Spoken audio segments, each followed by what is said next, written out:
நீங்கள் அவரை மூன்றில் ஒரு தேவனாக ஆக்கி விடுவீர்கள்.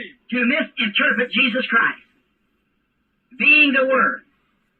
You'd make him one God out of three. இயேசு கிறிஸ்து வார்த்தையாக இருக்கின்றதை தவறாக வியாக்கியானித்தால் நீங்கள் அவரை மூன்றில் ஒரு தேவனாக ஆக்கி விடுவீர்கள். Or you make him the second person in a Godhead. அல்லது தெய்வத்துவத்தில் நீங்கள் அவரை இரண்டாவது ஆளாக ஆக்கி விடுவீர்கள். And to do that, you'd mess the whole Scripture up. அப்படியாய் அதை செய்வதில் முழு வேத வார்த்தைகளையும் நீங்கள் குழப்பி விடுவீர்கள். You'll never get nowhere. So it must not be misinterpreted. நீங்கள் எந்த விதத்திலும் தீர்வு காண முடியாது. ஆகவே அது தவறாக வியாக்கியானிக்கப்படக்கூடாது. And if you say that a certain thing, you put an interpretation on it, and you apply it to another time, or it's been applied to another time, you also make an incorrect interpret. நீங்கள் ஒரு குறிப்பிட்ட காரியத்தை கூறி அதன் பேரில் நீங்கள் ஒரு வியாக்கியானத்தை கொடுத்து பின்னர் அதை எடுத்து இன்னொரு நேரத்துக்கு பொருத்துவீர்களானால் அல்லது இன்னொரு நேரத்தில் அது பொருத்தப்படுமானால் நீங்களும் கூட ஒரு பிழையான வியாக்கியானத்தை செய்கிறவர்களாயிருப்பீர்கள். If anybody misinterprets Jesus Christ in the Bible of not being God himself, making the second person or one God out of three, this would upset every word in the entire Bible. வேதத்தில் காணப்படும் இயேசு கிறிஸ்துவை யாராகிலும் அவர்தாமே தேவன் அல்ல என்றும் அவரை இரண்டாவது நபராகவும் அல்லது மூன்றில் ஒரு தேவனாகவும் தவறாக வியாக்கினிப்பீர்களானால் இது முழு வேதாகமத்திலும் உள்ள ஒவ்வொரு வார்த்தையும் தலைகீழாக்கிவிடும். It would break the first commandment. Thou shalt not have any other God before me. என்னை அன்றி உங்களுக்கு வேற தேவர்கள் உண்டாயிருக்க வேண்டாம் என்ற முதலாம் கற்பனையை அது உடைத்து போடும். All right. சரியா? It would make the whole Christian race a bunch of pagan worshippers worshiping three different gods. அது முழு கிறிஸ்தவ சமுதாயத்தையே மூன்று வித்தியாசமான தேவர்களை ஆராதிக்கும் அஞ்ஞான மார்க்கத்தாராய் ஆக்கிவிடும். See what kind of Bible you have? பாருங்கள், நீங்கள் எப்பேற்பட்டதான ஒரு வேதாகமத்தை உடையவர்களாய் இருக்கிறீர்கள். Then it make us what the Jews say we are. அப்படியானால் யூதர்கள் நம்மை பார்த்து என்ன கூறுகிறார்களோ அதுவாகவே நாம் ஆகிவிடுவோம். Then which one of them gods is your God? அந்த தெய்வங்கள் உன்னுடைய தெய்வம் எது என்று கூறினார்கள். புரிகின்றதா? So you see, you mustn't misinterpret the Bible. ஆகவே பாருங்கள், நீங்கள் வேதாகமத்தை தவறாக வியாக்கியானிக்க கூடாது. For Jesus himself is the interpretation of the Bible. When he's made manifest in the age that the part of his body is being made manifest. ஏனென்றால் அவருடைய சரீரத்தின் ஒரு பகுதியானது வெளிப்படுகின்ற காலத்தில் அவர்தாமே வெளிப்படுகின்ற போது இயேசுதாமே வேதத்தின் வியாக்கியானமாயிருக்கிறார். If it's a hand age, it must be a hand. It can't be a head age. ஒரு கால் அது கையின் காலமாக இருக்குமானால் அது கையாக தான் இருக்க வேண்டும். அது ஒரு தலை காலமாக இருக்க முடியாது. If it's a voice age, well then it can't be a foot age. See? அது ஒரு சத்தத்தின் காலமாக இருக்குமானால் அப்பொழுது அது பாதத்தின் காலமாக இருக்க முடியாது. புரிகின்றதா? And now we're at the eye age. இப்பொழுது நாம் கண்ணின் காலத்தில் ஜீவித்துக் கொண்டிருக்கிறோம். And now the next is him himself to come. Seeing, prophetic. இப்பொழுது அடுத்து அவர்தாமே வர வேண்டியதா இருக்கிறது. காணுதல் என்பது தீர்க்க தரிசன காலமாய் இருக்கிறது. See, down to the age. We started off from the foundation, from the first church age. When the seed went in the ground, the complete seed. காலங்களின் பின்னோட்டத்தில் நாம் அஸ்திவாரத்திலிருந்தே முதல் சபை காலத்திலிருந்தே ஒரு முழுமையான வித்தானது நிலத்தின் கீழ் போனதிலிருந்தே துவங்கினோம். Then it come out to the feet, Luther. Come back out, then to Wesley. அதற்கு பிறகு அந்த வித்தானது ஆரமாகிய லூத்தரின் காலத்தினூடாக வெளியே வந்து வெஸ்லியின் காலத்தினூடாக திரும்பி வெளியே வந்தது. Then into Pentecostals, the tongues and the lips. See? பின்னர் பெந்தேகோஸ்துக்குள்ளாய் ஆசைகளில் உதடுகளின் காலத்தினூடாக வந்தது. Now it's in the eyes. Prophetic, Malachi 4 and so forth. இப்பொழுதோ கண்களின் காலத்திற்குள்ளாக மல்கியா 4 முதலான தீர்க்கதரிசன காலத்தில் இருக்கிறது. And now there's nothing else left for it to come but him himself to step into that, because that's the last thing there is. இப்பொழுது அவர் தாமே அதற்குள்ளாக நுழைந்து வர வேண்டியதை தவிர இனி வருவதற்கு வேறொன்றும் இல்லை. ஏனென்றால் இருக்கின்ற கடைசி காரியம் அதுதான். The next is the intelligence, and we have no intelligence of our own. It's his. அடுத்துள்ளது புத்தி கூர்மை. நமக்கு சுயமாக புத்தி கூர்மை கிடையாது, அது அவருடையதாய் இருக்கிறது. We have no sight of our own. நமக்கு சுயமாய் பார்வை கிடையாது. How can a man foresee those things he can't do it? It's God himself. ஒரு மனிதனால் அந்த காரியங்களை எப்படி முன்கூட்டியே காண முடியும்? அவனால் அதை செய்ய முடியாது. அது தேவன் தாமே செய்கிறதா இருக்கிறது.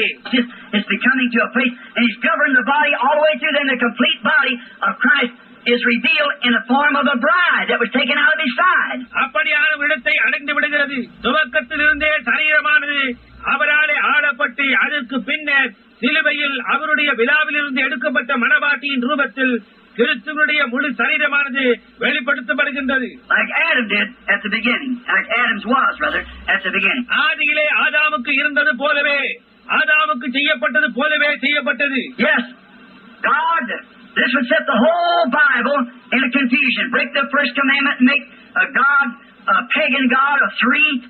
தேவன் இது முழு வேதாகமத்தையும் ஒரு குழப்பத்துக்குள்ளாக்கி முதலாம் கற்பனையை மீறும்படி செய்து ஒரு தேவனை உண்டு பண்ணி ஒரு அஞ்ஞான மூன்றான ஒரு தெய்வத்தை உண்டு பண்ணும். If you just ruin the whole picture of the Bible, அது அப்படியே முழு வேதத்தின் முழு சித்திரத்தையே அது பாழாக்கிவிடும். So you must not misinterpret the Bible. ஆகையினால் நீங்கள் வேதத்தை தவறாக வியாக்கியானிக்க கூடாது.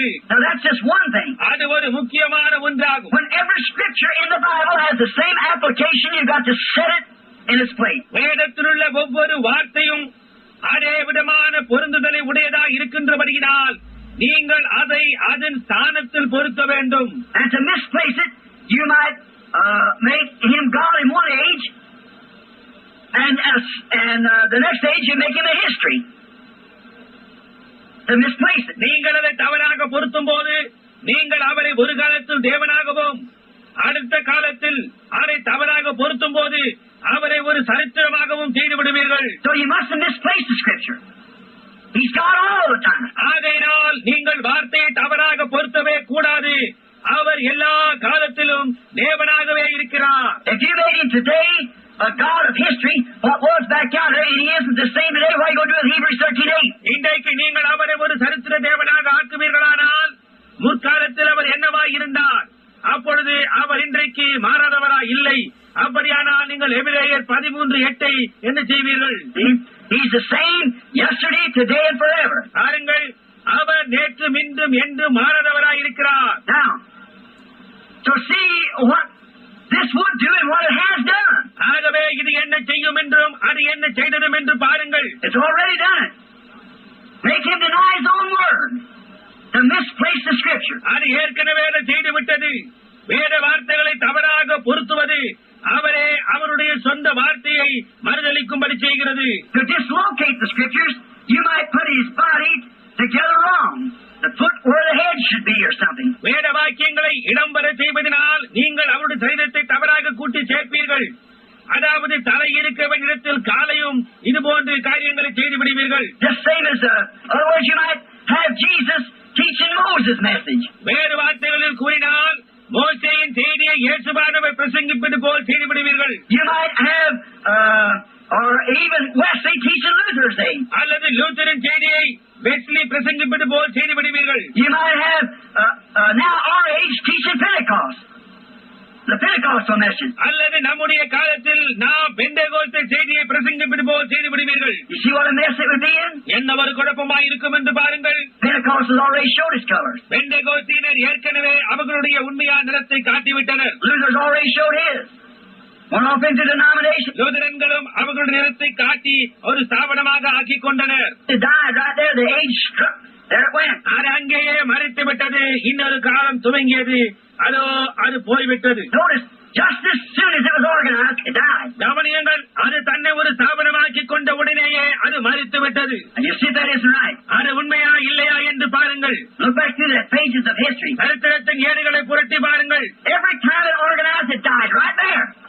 And there was no more to it. அது தன்னை ஸ்தாபித்துக் கொண்ட ஒவ்வொரு முறையிலும் அது அங்கேயே மறைத்து விட்டது. அதற்கு பிறகு அதை பற்றி ஒன்றுமே கிடையாது. They become a worshiper of the God of this world. It went off into organisms and organizations and denominations and illusions. அது இப்பிரபஞ்சத்தின் தேவனை ஆராதிக்கும் ஒன்றாக ஆகி தங்களை ஸ்தாபனமாகவும் அமைப்பாகவும் கட்டப்பட்ட பொய் தோற்றங்களுக்குள்ளான ஸ்தாபனங்களாகவும் ஆக்கிக் கொண்டார்கள். A bunch of Rickies got into there and put their own objections into it or injected their own thoughts rather into it. ஒரு கூட்ட ரிக்கிகள் அதற்குள்ளாக நுழைந்து அதற்குள்ளாக அவர்களுடைய சொந்த தடைகளையும் அல்லது சொந்த கருத்துக்களையும் உட்புகுத்தினர். And what did it happen? it become a mess. அதற்கு என்ன சம்பவித்தது? அது ஒரு குழப்பமாக ஆகிவிட்டது. Going to head up in the God of this world where they'll throne Satan himself, thinking that they're having a great world leader to bring him peace. அதே பிரபஞ்சத்தின் தேவனில் முடிவடைந்து அவர்களுக்கு சமாதானத்தை கொண்டு வருகின்ற ஒரு மகத்தான தலைவன் தங்களுக்கு இருக்கிறார் என்று எண்ணி அங்கே அவர்கள் சாத்தானையே சிங்காசனத்தில் வைப்பார்கள். I told you the other day, I say it again, that even civilization itself today is absolutely contrary to God. அன்றொரு நாள் நான் உங்களுக்கு சொன்னேன், அதை மீண்டுமாய் கூறுகிறேன். இன்றைக்கு நாகரிகமும் கூட தேவனுக்கு முற்றிலுமாக முரணாக இருக்கிறது. Civilization is contrary to God. நாகரிகம் தேவனுக்கு முரணாக இருக்கிறது. Education is a million miles from it. கல்வி தேவனிடத்திலிருந்து கோடிக்கணக்கான மைல்களுக்கு அப்பால் இருக்கிறது. Science is a million miles. Science and education is trying to disprove God. விஞ்ஞானம் தேவனிடத்திலிருந்து கோடிக்கணக்கான மைல்களுக்கு அப்பால் இருக்கிறது. விஞ்ஞானமும் கல்வியும் தேவனை பொய்யென நிரூபிக்கிறது. பாருங்கள், Theological seminaries and schools and rooms of science and so forth. மரசாஸ்திர பள்ளிகள், குருமார் பள்ளிகள், விஞ்ஞான கூடங்கள் முதலானவைகள் மூலமாய் தேவனை பொய்யென நிரூபிக்கிறது. They've had their shake. அவர்களும் அவர்களின் ஆட்டத்தை அடைந்தனர். How about the vision of the man when he screamed, "Oh, science, started pouring that stuff in like that"? அந்த வஸ்துவை அவிடமாக அவர்கள் ஊற்றிக் கொண்டிருக்கும் போது ஒரு மனிதன் விஞ்ஞானிகளை பார்த்து கூச்சலிட்டதாக அன்றொரு நாள் கண்ட தரிசனத்தை குறித்ததென்ன? They just turned and looked up and went on. அவர்களோ வெறுமென திரும்பி மேல் நோக்கி பார்த்துவிட்டு தங்கள் வேலையை தொடர்ந்தனர். There'll be one more ride. அவர்களுக்கு இன்னும் ஒரு தவணை இருக்கும். Notice, oh, these three must be. You cannot. கவனியுங்கள்.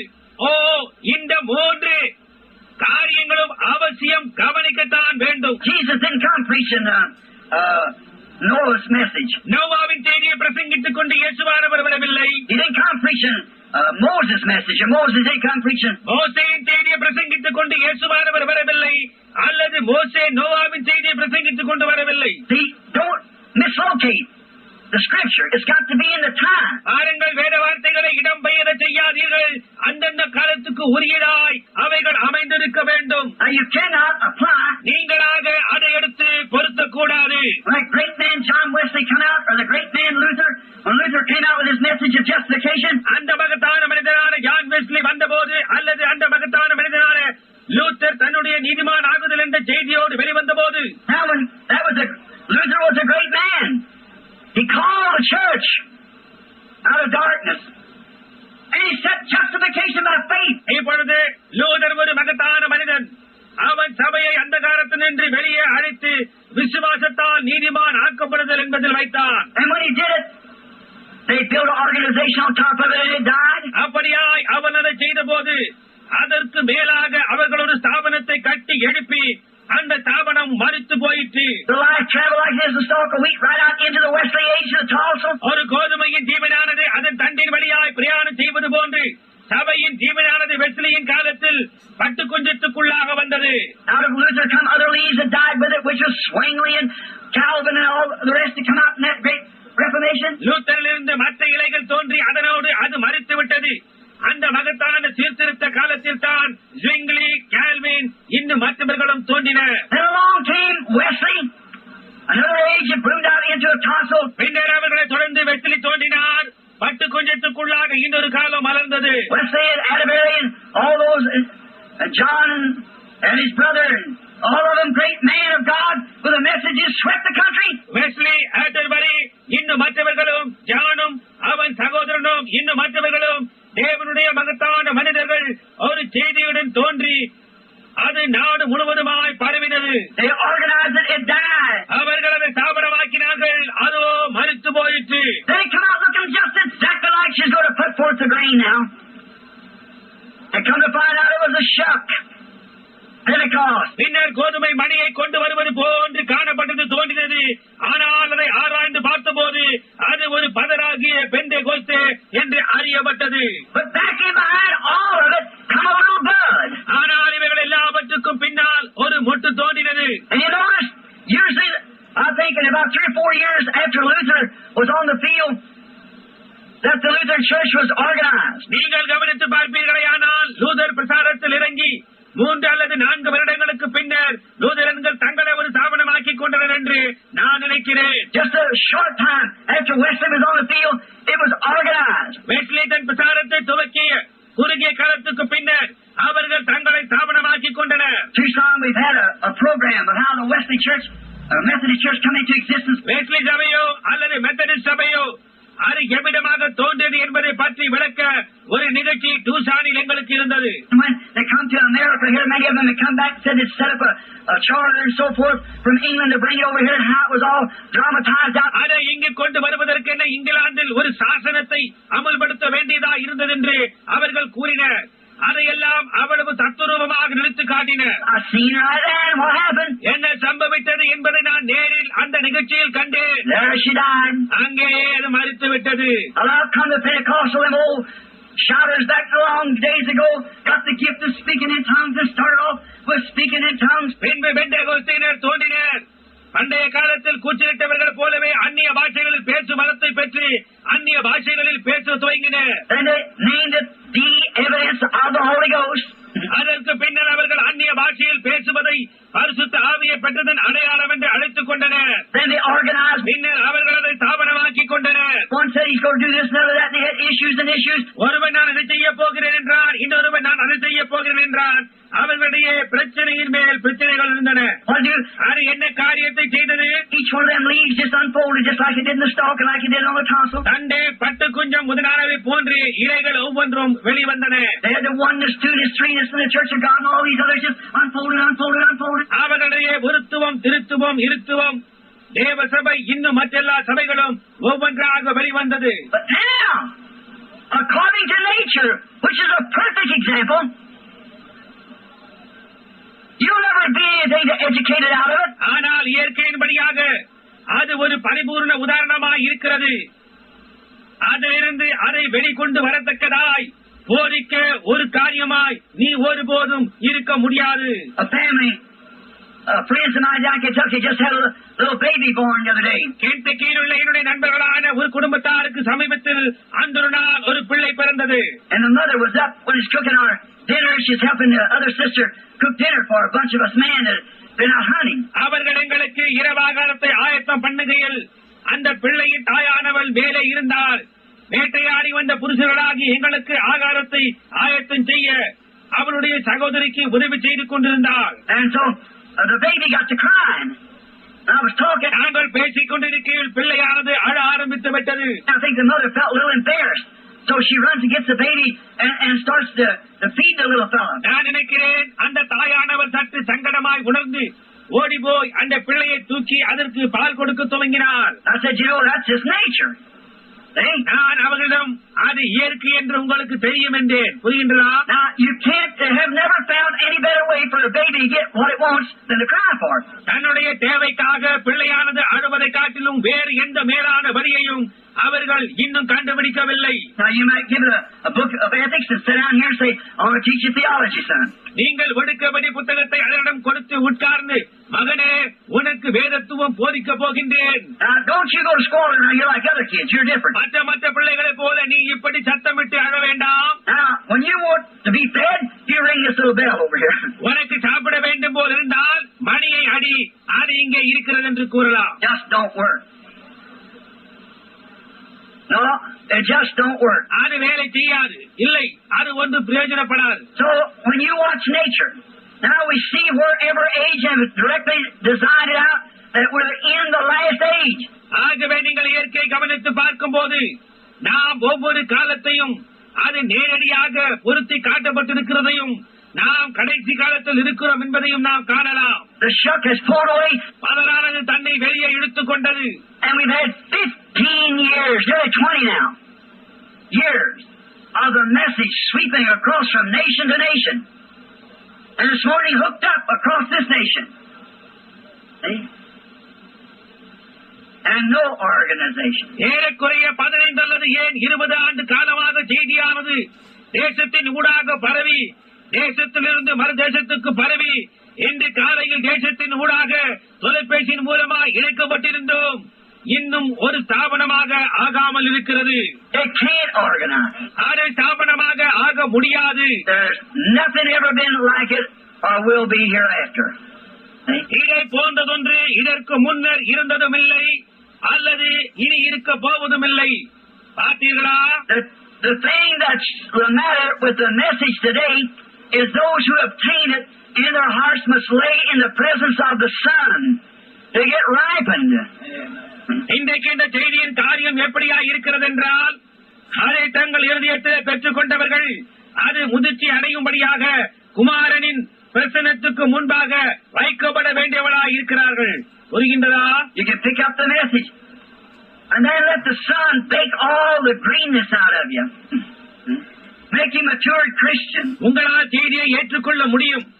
பின்னர் உங்களில் உள்ள பசுமையான பக்குவம் அடையாதவைகளை எல்லாம் உலர்த்தி உங்களை முதிர்ச்சி அடைந்த கிறிஸ்தவர்களாக ஆக்கும்படியாக குமாரன் அதை செய்ய நீங்கள் அனுமதிக்க வேண்டும். See what I mean? நான் என்ன கூறுகிறேன் என்று உங்களுக்கு புரிகின்றதா? God's coming soon to receive His church, and we must have that type of Christians for Him to receive. தேவன் தம்முடைய சபையை ஏற்றுக்கொள்ளும்படியாய் சீக்கிரமாய் வருகிறார். அவர் ஏற்றுக்கொள்ளும்படியாக நாம் அந்த மாதிரியான கிறிஸ்தவர்களை உடையவர்களாய் இருக்க வேண்டும். The wheat's got to get right. கோதுமையானது முதிர்ச்சி அடைய வேண்டும். All right, these three must not misinterpret or mishandle it, misinterpret or dislocate it. இந்த மூன்று அவசியமான காரியங்களையும் நாம் அனுசரிக்கத்தான் வேண்டும். தவறாக வியாக்கியானிக்க கூடாது, அல்லது தவறாக பொருத்தப்படக்கூடாது, அல்லது இடம்பெயர செய்யக்கூடாது. It must be kept just exactly the way God said it was. தேவன் சொன்ன விதமாகவே சரியாக அப்படியே அதை ஏற்றுக்கொள்ள வேண்டும். To the world, it's a book of mystery. உலகத்திற்கு வேதாகமம் ஒரு மர்மமான புத்தகம். The people believe it's just a mysterious book. அது ஒரு மர்ம புத்தகம் என்று ஜனங்களும் கருதுகிறார்கள். One time, I was talking to a very famous man here in the city. He holds a great standing of Christianity. ஒரு சமயம் இங்கே பட்டணத்தில் ஒரு பெயர் பெற்ற மனிதனிடம் பேசிக் கொண்டிருந்தேன். அந்த பட்டணத்தின் கிறிஸ்தவர்கள் மத்தியில் பெரிய செல்வாக்குள்ளவர். And he said, I tried to read the book of Revelations one night. Said John must have had a big bait of hot pepper and had a nightmare. அவர் சொன்னார், ஒரு இரவு நான் வெளிப்படுத்தின விசேஷ புத்தகத்தை படிக்க முயற்சித்தேன். யோவான் ஒரு நல்ல காரசாரமான உணவை அதிகமாய் சாப்பிட்டு ஒரு தீய கனவை கண்டிருக்க வேண்டும் என்று கூறினார். A book of mystery. பாருங்கள், ஒரு மர்மத்தின் புத்தகம். But while to the true believer, it's the revelation of God being revealed in the age we're living in. ஆனால் ஒரு உண்மையான விசுவாசிக்கோ நாம் ஜீவிக்கின்றதான காலத்தில் வெளிப்படுத்தப்பட்டுக் கொண்டிருக்கின்ற தேவனுடைய வெளிப்படுத்தலாய் அது இருக்கிறது. He said, my words are spirit and life. என் வசனங்கள் ஆவியாயும் ஜீவனாயும் இருக்கிறது என்று இயேசு சொன்னார். Jesus said that. இயேசுவானவரே அதை சொன்னார். Again, the word is the seed that a sower sows. மீண்டுமாக விதைக்கிறவன் விதைக்கிற விதை தேவனுடைய வார்த்தை என்று அவர் கூறினார். We know what that's true. அது சத்தியமானது என்று நாம் அறிவோம். It's God in word form and can only be interpreted by Himself. அது தேவன் வார்த்தை வடிவில் இருக்கிறது. ஆகையினால் அவர் தாமே அதை வியாக்கியானிக்க கூடும். The human mind is not capable to interpret the mind of God. தேவனுடைய சிந்தையை வியாக்கியானிக்க மனித சிந்தை போதுமானதல்ல. How can the little finite mind interpret the infinite mind when we can't even interpret one another's mind? நம்மால் இன்னொரு மனிதனுடைய சிந்தையை வியாக்கியானிக்க முடியாமல் இருக்கும் போது ஒரு எல்லையுள்ள சிறிய சிந்தையை கொண்டு எல்லையற்ற தேவனுடைய சிந்தையை எந்த விதமாக வியாக்கியானிக்க கூடும். And you notice, He is the only one can interpret it, and He interprets it to whom He will. நீங்கள் கவனியுங்கள், அவர் ஒருவரால் மட்டுமே அதை வியாக்கியானிக்க முடியும். அவர் யாருக்கு வியாக்கியானிக்க சித்தமாய் இருக்கிறாரோ அவனுக்கு மாத்திரமே அதை வியாக்கியானிக்கிறார். It didn't say mortals of old as they strode across the earth in sundry times and divers there. பூர்வ காலங்களில் பங்கு பங்காகவும் வகையாகவும் இந்த பூமியின் மேல் ஜீவித்த பண்டைய மானிடர்களுக்கு வெளிப்படுத்தினார் என்று அது கூறவில்லை. God in sundry times and divers there revealed Himself to His prophets. பூர்வ காலங்களில் பங்கு பங்காகவும் வகையாகவும் அவருடைய தீர்க்கதரிசிகளுக்கு தம்மை வெளிப்படுத்தினார் என்றுதான் கூறப்பட்டுள்ளது. புரிகின்றதா? And notice, to whom He will reveal it. அவர் அதை யாருக்கு வெளிப்படுத்துவார் என்பதை கவனியுங்கள். And He's so designed that He can hide Himself in the Scripture to the smartest theologian there is. புத்தி கூர்மையான வேத பண்டிதர்கள் தம்மை காண முடியாதபடி அந்த விதமாய் வேறு வார்த்தைகளில் அவர் தம்மை மறைத்துக் கொண்டிருக்கிறார். Oh my. ஓ என்ன, He can just hide himself. Sit right there in the scripture and you look all day long and never see it. Look a lifetime and never see it. சரியாக அங்கேயே வேத வார்த்தைகளில் இருந்து கொண்டே அவரால் தம்மை மறைத்துக் கொள்ள முடிகிறது. நாள் முழுவதுமாய் அதை பார்த்துக் கொண்டே இருந்தாலும் ஒருபோதும் அதை காண முடியாது. ஒரு ஜீவிய காலமெல்லாம் அதை பார்த்துக் கொண்டே இருந்தாலும் அதை ஒருபோதும் காண முடியாது. He can just hide himself sitting there.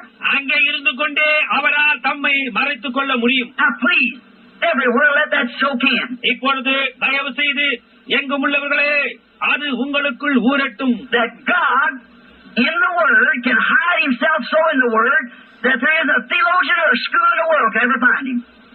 And yet he's sitting right there. அதாவது தேவன் வார்த்தையில் அவ்வளவாய் தம்மை தாமே வேத வார்த்தைக்குள்ளாக மறைத்துக் கொள்ள முடியும்.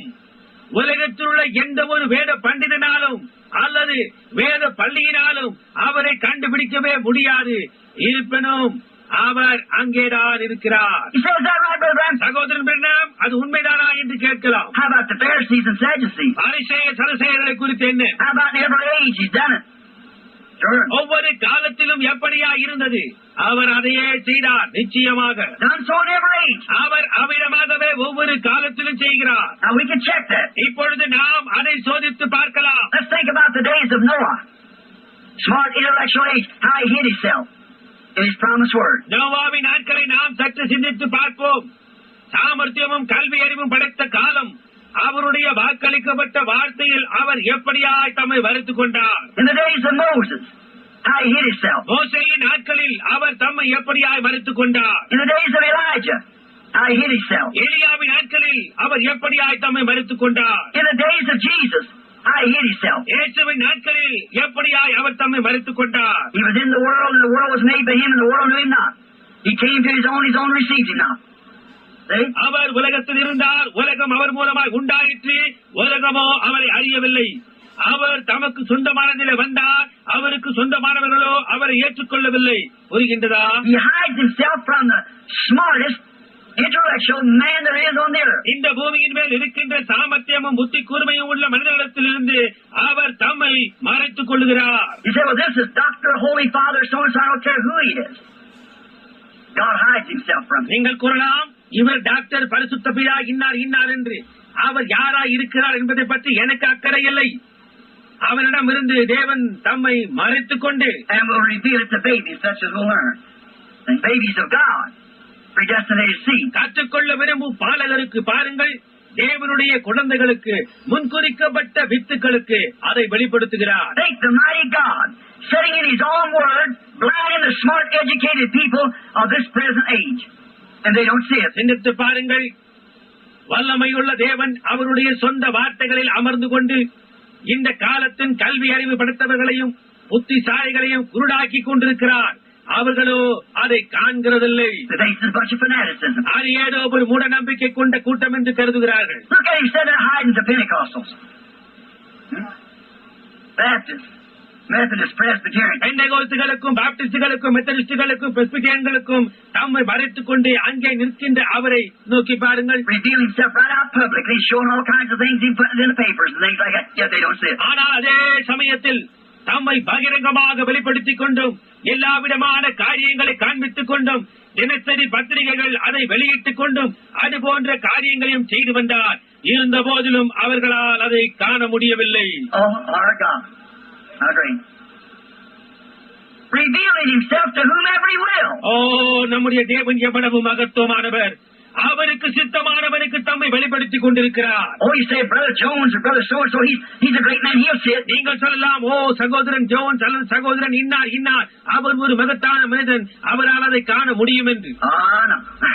He reveals it to whom he will. ஓ, அப்படி அல்ல, அவர் தமக்கு சித்தமானவனுக்கு அதை வெளிப்படுத்துகிறார். Say, my wife, though, since she's a Christian woman, என் மனைவி அதை காண்கிறதில்லையே, ஆனால் அவளும் ஒரு கிறிஸ்தவள் என்று கூறலாம். he reveals himself to whom he will. அவருக்கு சித்தமானவனுக்கு அவர் வெளிப்படுத்துகிறார். Well, my pastor's a great man. That's right, but he reveals himself to whom he will. என்னுடைய போதகர் மகத்தான மனிதன் இருக்கலாம், ஆனாலும் அவருக்கு சித்தமானவனுக்கே அவர் தம்மை வெளிப்படுத்துகிறார். Now check with what's being revealed and what's happening.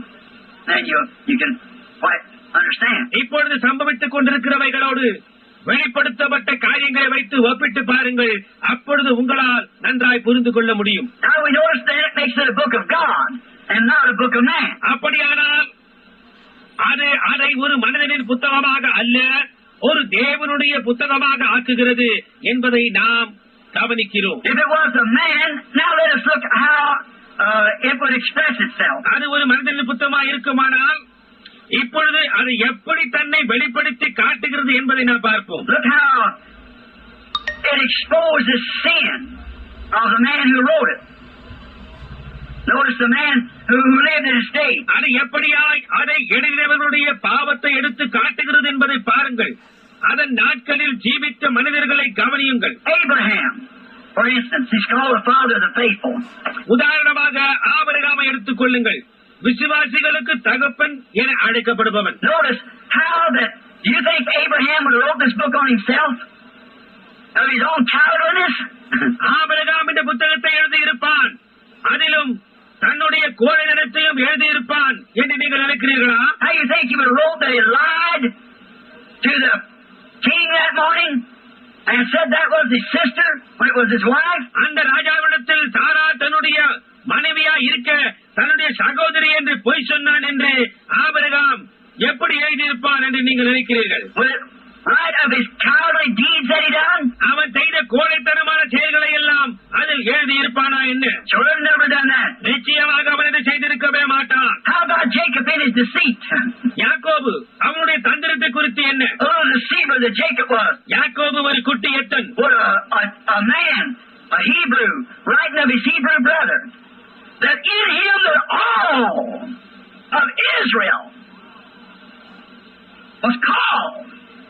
Would he dare to write the deceit of the very father of the whole nation? எந்த ஒரு எபிரேயனும் தன்னுடைய சகோதரனான இன்னொரு எபிரேயனை, அதிலும் அவன் நிமித்தமாக எல்லாரும் இஸ்ரவேலர் என்று அழைக்கப்படுகிறார்கள், அப்படி இருக்க தேசம் முழுவதற்கும் தகப்பனான அவருடைய வஞ்சகத்தை எழுத ஒரு மனிதனுக்கு துணிவு வருமா என்ன? In Jacob come forth the patriarchs. From the patriarchs come forth the tribe. யாக்கோபிலிருந்து கோத்திர பிதாக்கள் தோன்றினர், கோத்திர பிதாக்களிலிருந்து கோத்திரங்கள் தோன்றின. And the foundation stone of all of it, the Bible exposes him as a deceiver. இவை எல்லாவற்றுக்கும் அஸ்திபார கல்லாக இருந்த மனிதனை வேதாகமம் ஒரு எத்தன் என்று வெளிப்படையாய் கூறுகிறது. அது சரிதானா? You think man wrote that? No, sir. மனிதன் அதை எழுதியிருப்பான் என்று நீங்கள் கருதுகிறீர்களா? இல்ல ஐயா. How about a man writing to the greatest king they ever had here on earth, this crown king David, is committing adultery? பூமியின் மீது அவர்களுக்கு இதுவரை இருந்திராததான முடிசூட்டப்பட்ட மகத்தான ராஜாவாகிய தாவீது விபச்சாரம் செய்தான் என்று ஒரு மனிதன் எழுதியிருக்க கூடுமா?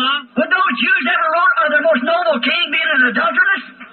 யூதர்களுடைய பெருமகனான தாவீது விபச்சாரம் செய்தான் என்று இந்த யூதர்கள் எழுதுவார்களா? Oh, we have history like George Washington never told a lie, things like that. George Washington ஒரு பொய் கூட சொன்னதில்லை என்பது போன்ற காரியங்களை உடைய சரித்திரம் நமக்கு இருக்கிறது. We say call that history. நாம் அதை சரித்திரம் என்று அழைக்கிறோம். But this is a man, a Bible, that calls David an adulteress. And he was. ஆனால் இவனோ ஒரு மனிதன், தாவீதாகிய அவனை வேதம் ஒரு விபச்சாரக்காரன் என்று அழைக்கிறது. அவன் விபச்சாரக்காரன் தான். The king of Israel, an adulteress who was to be the son of Jesus, to be the son of David, the very headstone. இஸ்ரவேலின் ராஜா அவன் ஒரு விபச்சாரக்காரன். அவனுக்கு குமாரன் யாரா இருக்க போகிறது? இயேசுவானவர் தாவீதின் குமாரனாய் இருக்க வேண்டியவர், அவரே தலைக்கல்லானவர். And his father, according to flesh, was an adulteress. மாம்ச பிரகாரமாக அவருக்கு முற்பிதாவாக ஒரு விபச்சாரக்காரன் இருந்தான். Jews never wrote a book like that. யூதர்கள் அப்படிப்பட்டதான ஒரு புத்தகத்தை எழுதி இருக்க மாட்டார்கள். Would man write this of his own self? Certainly not. ஒரு மனிதன் தன்னை குறித்தே இப்படி எழுதி கொள்ள முடியுமா?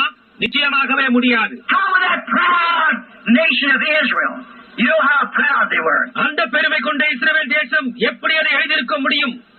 அவர்கள் அவ்வளவு பெருமை கொண்டவர்கள் என்று உங்களுக்கு தெரியும். Proud nation of Israel went and wrote about their own idolatry, wrote about their rebellion against their God. பெருமை கொண்ட இஸ்ரவேல் தேசமானது அவர்களுடைய சொந்த விக்கிரக ஆராதனையும் அவர்களுடைய தேவனுக்கு எதிரான கலகத்தையும் குறித்து எழுதியிருக்க முடியுமா? Wrote against the dirty, filthy things that they did, wrote out in a book. அவர்கள் செய்த அசுத்தமான அசுசியான காரியங்களை எல்லாம் ஒரு புத்தகமாக எழுதியிருக்க முடியுமா? They'll sure hid that.